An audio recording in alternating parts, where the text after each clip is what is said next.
So after hearing that some ships actually just come and collect their sand out to sea and then go wherever they want with it, we wanted to know if there was accountability on Ocean Key, according to this witness. Yeah, to all those who need to know, my name is Craig Van Duke Curry. I work down in Ocean Key, putting up a ship loader and dredging sand. In Ocean Key, I have never seen any customer or any government officials to came down there. So apparently, the government have no knowledge on knowing how much sand was shipped out of there. And I watch tons and tons of sand shipped out. I am a living proof of that. While we inspected his national insurance documents, we noticed something strange. That he's working for the same person, Tony Myers, but there were different companies involved. And so we were curious about that. So we asked him.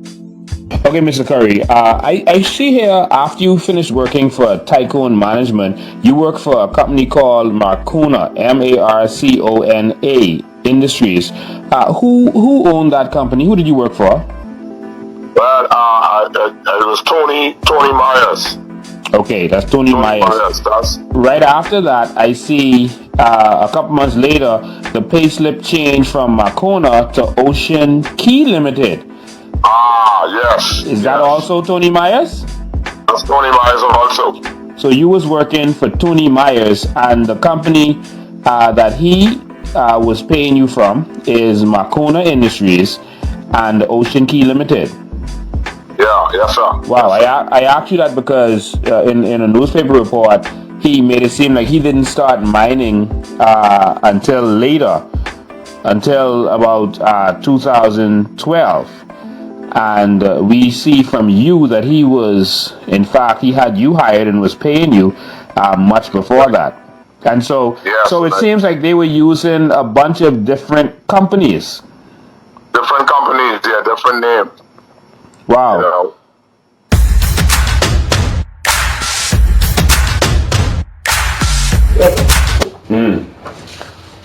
You got my support. Let me say Okay. that first and foremost. Okay. For far too long in this country,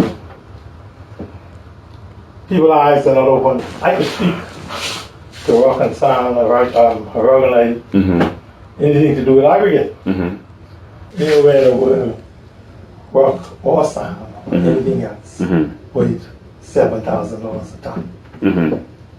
Now, I can't tell you if you perfect a organize, the end result may not be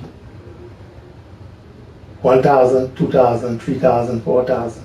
I don't know how high it will go if you perfect. Yeah, that's what we were saying. The Bahamas does have a lot of organize. But now, the market. In order to get into a market, anywhere in the world with organize, you got to do piles and piles and piles and piles of study. That's the first thing you have to do. The next thing you have to do is persuade somebody to buy it. Where Martin Marietta and Bahama Rock, while I touch on Martin Marietta. Martin Marietta, not a Freeport aggregate. If you look around this Bahamas, they have never done anything for the Bahamian people. Not even sponsor child school fees, as far as I'm concerned. These are some things that need to be said. What are they giving back? They are taking the product. I buy rock in Freeport for 19 something, $20 a ton.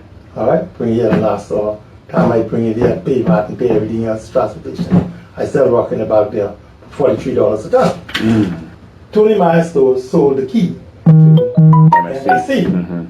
But they still retain the license. Because I can't sign a contract with, let's say for instance, even PlaySan, to sell PlaySan to Walmart.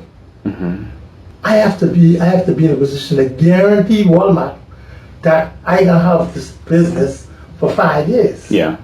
I got no answer, Brian. All I'm saying to you is yes, you're on to something.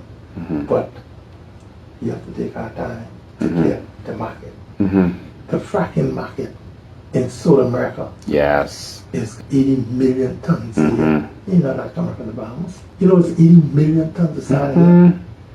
even if the royalty was $1, $2, $3. Wow. But we have not entered the market. There's no Bahamian ever sell a grain of sand for fracking. And so Curling, who was John Myers' partner on Ocean Key, was excited about the potential for aragonite for Bahamians and for the Bahamas itself. Just like Craig said earlier, he feels that there was enormous potential around the world for what could happen, that definitely this is a multi-billion dollar business for the Bahamas. And this industry could change our economy forever. He gave multiple examples of how we could make money from this around the world as a country. He even gave examples of major deals that he was a part of right now. Right now, not in the future. He talked about how he was going into the play sign business and other deals that he's been making around the world, particularly in America.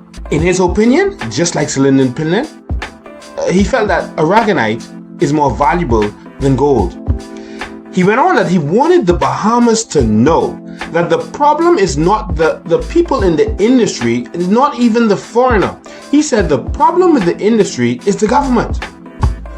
He said that the government is holding the industry back. He said, for example, if he wants to get a deal for his play sign with Walmart, it was difficult up to this time because the government was giving 1-year licenses, particularly to Bahamians, when with Walmart you had to get 5-year licenses. And so if you can't promise them that you're going to be able to supply this thing for 5 years, you can't get a deal with these mega companies like Walmart or Home Depot. Further, he said it's the government that's making these deals that don't benefit the Bahamian people, where we don't get much for our natural resources. He said that the investor is willing to pay, but it's the government that is not negotiating on behalf of the people. He said, look at it. Even the amount that they're supposed to collect, they're not even collecting that. The $2, the 6 cents, they are not collecting that. He said that he was even willing to build a scale to put it on our key so that when the sand and the aragonite and limestone comes in, that the government could actually weigh it and know what's going on. But there was nothing. And so to prove to me how horrible the government is at negotiating on your behalf, he made a call to a partner and got me the document that the government doesn't want you to see, that the government doesn't want you to know about. And we're going to go to this document and you're going to see the kind of clauses that are put in these deals that are mind-blowing. And so isn't it absolutely amazing that a foreigner was willing to be transparent and give us the documents when our own government is being secretive? And they don't want us to really know what is going on. Something is going on. Shouldn't they be transparent? Didn't they promise transparency? Shouldn't they be the ones looking out for Bahamians? Or is it that they have something to hide? Well, this is the dreaded document that persons have been calling for, and people have been saying release the documents. And guess what? Last week we even insisted that they release the documents. And here it is. This is the infamous lease from the government itself to Sandy Key Development Company. This lease was entered into with Sandy Key on the 20th of April in 2012. And you can look at the details of this lease. And as you look at the details of lease, you're going to see some very strange things in here that may shock you. And it's the terms that the government agreed to that was most worrisome for me. And so this indenture of lease leases our seabed to Sandy Key. And it does so for 25 years. And so this lease gives them the rights, the sole rights to that area for 25 years. And so to get access to 500 square miles 500 square miles of our seabed to be able to mine. All they had to do was pay $7,500 per year.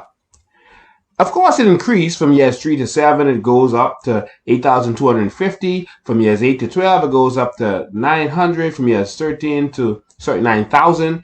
From years 13 to 17, it goes up. And so there's a scale. But this is nothing. The most that they will ever pay is $11,250 for the entire year to be able to mine this product worth billions and billions of dollars. In fact, based on their numbers, it's worth trillions. You can't even rent an apartment for $7,500 a year. This is mind-blowing. Who sat down with these people and agreed to this? I'm trying to figure out who are our negotiators. In addition, they paid a royalty of $2 per ton. Now, they reported in the media that their royalty was 5 to 10 times more than had previously been paid. But here we see that it's still $2 per ton. And so we don't know what it is that they were reporting and why that they would, reportedly lie to the media. But here we see that they paid $2 per ton. And if you continued, maybe this was the reason they said that they would be paying more, is because it says that a royalty computed at $2 per ton for the demised minerals exported from the Bahamas, encompassing the first 5 years of the lease, after which the royalty shall be computed as 10% of the sales price, with a minimum fee of $2 per ton, up to a maximum fee of $12 per ton for the demised mineral exported from the Bahamas. So, in other words, they're saying that for the first 5 years, you'll just pay $2. After that, we're gonna add a little percentage on it to make it 10% of the sales price. But the max you'll pay is $12. So there's a cap on it. Who put this cap on there? Which one of our brilliant negotiators put a cap on there to stop us from being able to get a proper percentage?